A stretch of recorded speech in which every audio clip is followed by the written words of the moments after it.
Report आ गया कि 22 लाख से ज्यादा लोगों को हमने रोजगार दिया और लगभग 4-5 लाख लोगों को पहले नौकरियां मिली हैं चुनाव से पहले और 5 लाख 6 लाख लोगों का अभी तुरंत बहाली होने जा रहा है। उसमें कहीं कोई गड़बड़ियां नहीं होने वाली है। कहीं से भी अगर सूचना मिलेगी तो हम लोग उसको रद्द करेंगे। हर पंचायत में पंचायत सरकार भवन बना रहे हैं। पंचायत सरकार भवन में पूरे पंचायत के जो भी काम है पंचायत के लोगों को उसी में काम कराने की व्यवस्था लगाया जा रहा है। वो तो हेलीकॉप्टर में बैठ के मछली खाते हैं और केक काटते हैं, गरीबों की बात करते हैं। एनडीए गठबंधन को 200 पार आएगा।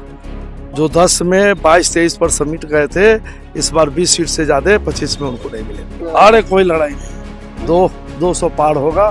2025 में 200 पार हम लोग जाएंगे। नमस्कार, आप देखना शुरू कर चुके हैं लाइव सिटीज। मेरा नाम अभिषेक है। पंचायती राज विभाग में बम्पर बहाली निकली है। 15,610 पदों पर बहाली निकाली गई है। हमारे साथ बातचीत करने के लिए बिहार सरकार के पंचायती राज मंत्री केदार गुप्ता जी हैं। बड़े पैमाने पर बहाली निकाली गई है सर।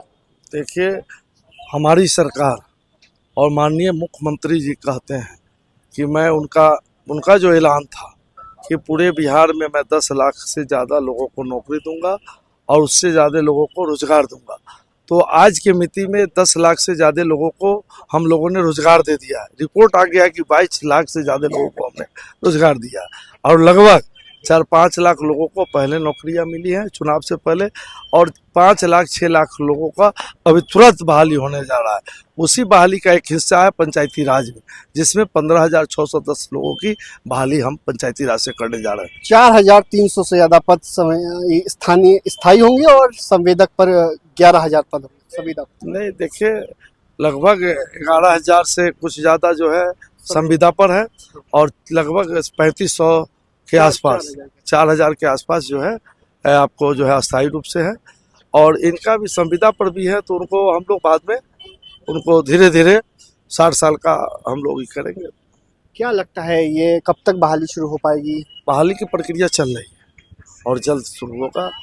प्रक्रियाधीन है और तुरंत आप लोग के सामने आ जाएगी सारी बातें। मतलब बिहार के जो तैयारी करने वाले हों, अभियंता, कनीय अभियंता पद होता है इसमें, पंचायत सचिव होता है, इसमें कई तरह की इसमें पद है। देखिए, सभी तरह का पदों का हम लोगों ने बिंदुवार आप लोग को बताने का काम किया है। 15,610 में मैंने कहा ना कि पहले भी कि माननीय मुख्यमंत्री जी नीतीश कुमार जी और माननीय उप मुख्यमंत्री सम्राट चौधरी जी, विजय सिन्हा जी ने जो संकल्प लिया था कि 10 लाख से ज़्यादा लोगों को नौकरी देंगे और 10 लाख से ज़्यादा लोगों को रोजगार देंगे और उसी के तहत यह कार्रवाई चल रही है। अच्छा, क्या लगता है ये बहाली एकदम सही तरीके से होगी? क्योंकि कई तरह के आरोप लगते हैं। देखिए, कोई भी आरोप लगे वो हम नहीं जानते हैं। अगर कहीं से भी कोई त्रुटियां आएगी तो हम लोग इसको रद्द कर देंगे। अब पुनः लेकिन क्या तैयारी है आप लोग की? कहीं तरह से कुछ नहीं होना चाहिए। नहीं, हमको जो जानकारी है उसमें कहीं कोई गड़बड़ियां नहीं होने वाली है। कहीं से भी अगर सूचना मिलेगी तो हम लोग उसको रद्द करेंगे। अच्छा, तेजस्वी यादव कहते हैं कि एनडीए की जब सरकार रहती है तब पेपर लीक होता है, घोटाला होता है। भाई, वो अपने सरकार को ना देखे। चारा घोटाला, अलकतरा घोटाला में क्या हुआ है, पहले उसका तो प्रायश्चित करें। और बीजेपी के सरकार में नहीं हुआ है। हम लोग की सरकार में जहाँ कहीं भी गड़बड़ियाँ आई है उसको हम लोगों ने जांच करा करके दोषी को कार्रवाई की। नीट पेपर लीक हो जाता है, इस पर कई तरह के आरोप लगते हैं। देखिए, सब तकनीकी चीज है। कहीं से कोई गड़बड़ी आता है तो उसको जांच करा करके हमारी सरकार दोषी को बार पेपर लीक क्यों हो रहा है? अब तो यह तो नया नियम भी लगा। जांच का विषय है। हम लोग माननीय मुख्यमंत्री जी और माननीय प्रधानमंत्री जी इसके लिए सचेत है। आगे देखिए में भी कोई नियम लाने की बात आ रही है। देखिए, कुछ ऐसा माननीय मुख्यमंत्री जी के जेहन में जरूर है कि गलतियां नहीं, गड़बड़ियां नहीं हो और जो हमारे बच्चे पढ़ लिख करके तैयारी करते हैं और कहीं किसी कारणवश वह फेल हो जाता है तो यह दुखद बात है और माननीय मुख्यमंत्री जी इसके लिए सचेत है। अच्छा, पंचायती राज विभाग की बात करें तो किस तरीके से आगे काम किया जाएगा? पंचायती राज में पंचायत स्तर तक गांव के अंतिम व्यक्ति और अंतिम पंक्ति तक हम विकास की योजना को ले जाना चाहते हैं। माननीय मुख्यमंत्री जी का जो 7 निश्चय 2 है उसके तहत हम लोग पूरी काम कर रहे हैं। उसके तहत सोलर लाइट भी लगवा रहे हैं। हर पंचायत में पंचायत सरकार भवन बना रहे हैं। पंचायत सरकार भवन में पूरे पंचायत के जो भी काम है पंचायत के लोगों को उसी में काम कराने की व्यवस्था लगाया जा रहा है। किन्हीं को भी न जिला में और न ही प्रखंड में जाने की जरूरत पड़ेगी। जो वहाँ चक्कर काटते थे वो चक्कर से उनको छुटकारा मिलेगा। और पंचायत सरकार भवन बहुत जगह बन गया है, जहाँ नहीं बना है उसको बना करके पूरी जनता के लिए सौंप दिया जाएगा। अच्छा, बहाली को लेकर 15,000 जो बहाली है वो कितने दिन में कंप्लीट हो पाएगी, क्या लग रहा है? 3-4 महीना में सब कंप्लीट हो जाएगा। सभी को नौकरी मिल जाएगी? वो नौकरी हो जाएगा, सभी को नौकरी एकदम। अच्छा, तेजस्वी यादव यात्रा पर निकलने वाले हैं, बिहार में यात्रा करेंगे 15 अगस्त के बाद। मैं कहा ना कि प्रायश्चित यात्रा उनको करना चाहिए। वो तो हेलीकॉप्टर में बैठ के मछली खाते हैं और केक काटते हैं और गरीबों की बात करते हैं, कल्पना कीजिए। लेकिन वो लोग समीक्षा बैठक कर रहे हैं, जहां जहां हारे हैं वहां वहां समीक्षा की जा रही है और कह रहे हैं कि 2 महीने के अंदर जो सिटिंग विधायक है उनका टिकट भी काट दिया जाएगा अगर सही से काम नहीं करते। देखिए, अब तो उनकी पार्टी का मामला है, वो अपना क्या लगता समझे। है? तो 25 में एनडीए गठबंधन को 200 पार आएगा।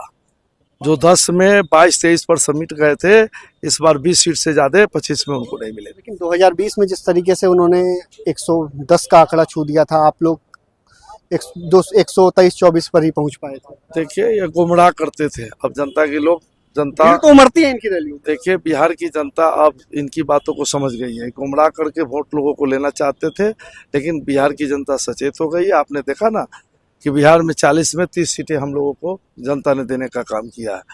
और उसमें भी गुमराह करने का काम किया कि संविधान खतरे में। कहाँ संविधान खतरे में? संविधान को जितना पूजा जो है भारतीय जनता पार्टी और नरेंद्र भाई मोदी जी करते, उतना कोई करता है क्या? अच्छा, लेकिन कुढ़नी का भी उपचुनाव हमने देखा कि कुढ़नी के उपचुनाव में पूरी सरकार उतर गई थी, तब आप जीते थे। पूरी सरकार के उतरने के बावजूद आपने जीत दर्ज की थी। यह कुढ़नी की महान जनता का आशीर्वाद हमको मिलता रहा है, यह उसी का देन है। लड़ाई है ना इस बार भी तो लड़ाई। अरे कोई लड़ाई नहीं, 200 पार होगा। 2025 में 200 पार हम लोग जाएंगे, तो पार जाएंगे। लेकिन नौकरी बिहार में बड़े पैमाने पर माननीय मुख्यमंत्री जी और माननीय उप मुख्यमंत्री जी का आदेशानुसार मिलने जा रहा है। बड़े पैमाने पर। 15,000 तो आप ही के विभाग में एकदम, और भी निकलेगा 3-4 महीना में 15,610। और इसके कंप्लीट होने के बाद और भी हम लोग निकालने जा रहे हैं। तो आपके विभाग में जाएगा, निकलेंगी और भी निकलेंगे। तो बिहार सरकार के पंचायती राज विभाग के मंत्री केदार गुप्ता से हमने बातचीत की है। एक्सक्लूसिव बातचीत है। 15,000 से ज्यादा भर्तियां निकलने वाली हैं विभाग में और इसे 2 से 3 महीनों में करने का लक्ष्य निर्धारित किया गया है। अब देखना होगा कि पंचायती राज विभाग में जो बहाली निकली है कब तक कंप्लीट हो पाती है। तो बने रहिए लाइव सिटीज के साथ, हमारे यूट्यूब चैनल को सब्सक्राइब करिए, पेज को लाइक करिए। रिपोर्ट आ गया कि 22 लाख से ज्यादा लोगों को हमने रोजगार दिया और लगभग 4-5 लाख लोगों को पहले नौकरियां मिली हैं चुनाव से पहले, और 5-6 लाख लोगों का अभी तुरंत बहाली होने जा रहा है। उसमें कहीं कोई गड़बड़ियां नहीं होने वाली है। कहीं से भी अगर सूचना मिलेगी तो हम लोग उसको रद्द करेंगे। हर पंचायत में पंचायत सरकार भवन बना रहे हैं। पंचायत सरकार भवन में पूरे पंचायत के जो भी काम है, पंचायत के लोगों को उसी में काम कराने की व्यवस्था लगाया जा रहा है। वो तो हेलीकॉप्टर में बैठ के मछली खाते हैं और केक काटते हैं और गरीबों की बात करते हैं। एनडीए गठबंधन को 200 पार आएगा। जो 10 में 22-23 पर समिट गए थे, इस बार 20 सीट से ज्यादा 25 में उनको नहीं मिले। अरे कोई लड़ाई नहीं, 200 पार होगा। 2025 में 200 पार हम लोग जाएंगे।